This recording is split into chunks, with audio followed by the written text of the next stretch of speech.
નમસ્કાર આંગણવાડી બહેનો, સ્વાગત છે તમારું અમારી ટચ ગુજરાતી યુટ્યુબ ચેનલમાં। તો આંગણવાડી કેન્દ્રોમાં ફરજ બજાવતા આંગણવાડી કાર્યકર બહેનો અને તેડાગર બહેનો, આપણે જે આજના વિડીયોમાં આપણે વાત કરવાના છીએ કે આંગણવાડી બહેનોના માનદ વેતન વધારો અને કામગીરીને લઈને આજ રોજ તારીખ 6/1/2026ની સાંજે આવી છે એક મોટી અપડેટ। તો બહેનો, શું છે આ અપડેટ, જેની આજના વિડીયોમાં આપણે વિગતવાર વાત કરવાના છીએ।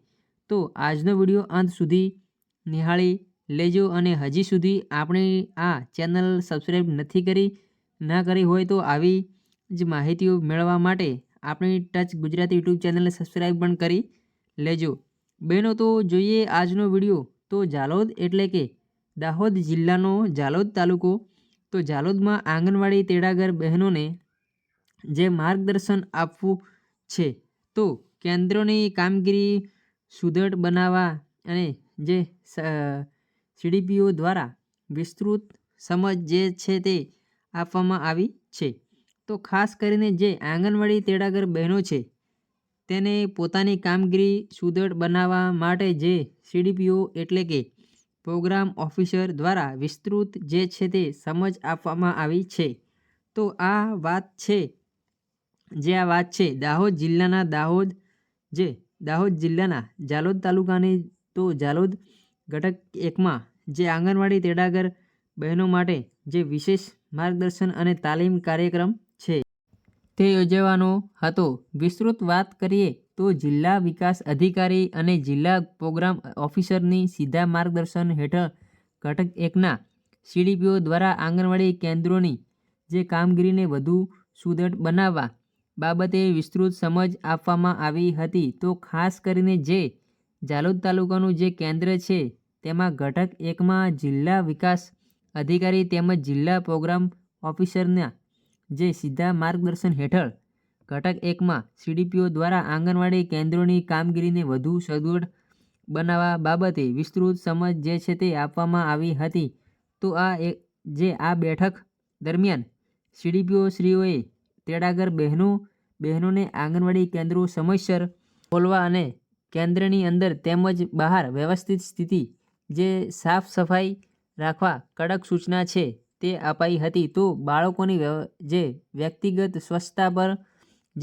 સ્વચ્છતા પર ભાર મૂકતા જણાવ્યું હતું કે બાળકોને સ્વચ્છ રીતે અને સ્વચ્છ કરીને જ બેસાડવા અને જરૂર જણાય તો તેમના વાળ ઓળી આપવા અને નાસ્તો પણ આપતા પહેલા ફરજિયાત સાબુથી પણ હાથ ધોવડાવવાની જ આદત છે તે પાડવી। તો આંગણવાડી તેડાગર બહેનો માટે સરકારે જે માર્ગદર્શન જાહેર કરી છે તેમાં જણાવ્યું હતું કે બાળકોને સ્વચ્છ કરીને બેસાડવા અને જરૂર જણાય તો તેમના વાળ પણ ઓળી આપવા અને નાસ્તો આપતા પહેલા ફરજિયાત સાબુથી હાથ ધોવડાવવાની જે છે તે ફરજ પાડવી। ત્યારે આંગણવાડીના લાભાર્થી બાળકો અને સગર્ભ એટલે કે ધાત્રી માતાઓ જે આપતા નાસ્તો અને ભોજનની ગુણવત્તા બાબતે ખાસ ચર્ચા કરાઈ હતી। તો ભોજનમાં સામગ્રીનું પ્રમાણ કેટલું રાખવું અને તેની પૌષ્ટિક કેવી રીતે બનાવવું તેની જે છે પ્રાયોગિક સમજ આપવામાં આવી હતી। અને બાળકોને કેન્દ્રમાં મળેલી ડીશમાં જ નાસ્તો અને ગ્લાસમાં જ દૂધ આપવા કામગીરી જે છે તે કરાઈ હતી। તો ખાસ કરીને પોર્ટલ પર બાળકોને નાસ્તાની એન્ટ્રી અને ફોટો સમયસર અપલોડ કરવા અંગે માર્ગદર્શન જે છે તે અપાયું હતું। તો આ ઉપરાંત જે જમશે દાહોદ, રમશે દાહોદ અને ભણશે દાહોદ થીમ આધારિત શૈક્ષણિક વિડીયો અને કેલેન્ડર વિશે સમજૂતી આપવામાં આવી હતી। તો જ્યારે આંગણવાડી કાર્યકર રજા પર હોય અથવા તો તાલીમમાં હોય ત્યારે તેડાગર બહેનોએ પોતાના બાળકોને પૂર્વ પ્રાથમિક અને શિક્ષણની પ્રવૃત્તિઓ કેવી રીતે કરાવવી તે અંગે પણ વિશેષ તાલીમ અપાઈ હતી। તો સમગ્ર કાર્યક્રમનો મુખ્ય ઉદ્દેશ આંગણવાડી કેન્દ્રો નિયમો અનુસાર ચાલે અને દરેક બાળકોને ઉત્તમ પોષણ મળે અને તેમજ શિક્ષણ મળે તે સુનિશ્ચિત કરવાનો હતો। બહેનો, આથી જની માહિતી વિડીયો અંત સુધી જોયા તે બદલ તમારો ખૂબ ખૂબ આભાર અને વિડીયો ગમે તો વિડીયોને લાઇક ચેનલને સબસ્ક્રાઈબ કરવાનું ના ભૂલશો. વિડીયોમાં વધુમાં વધુ શેર કરશો. જય હિન્દ, જય ભારત, જય વંદે માતરમ.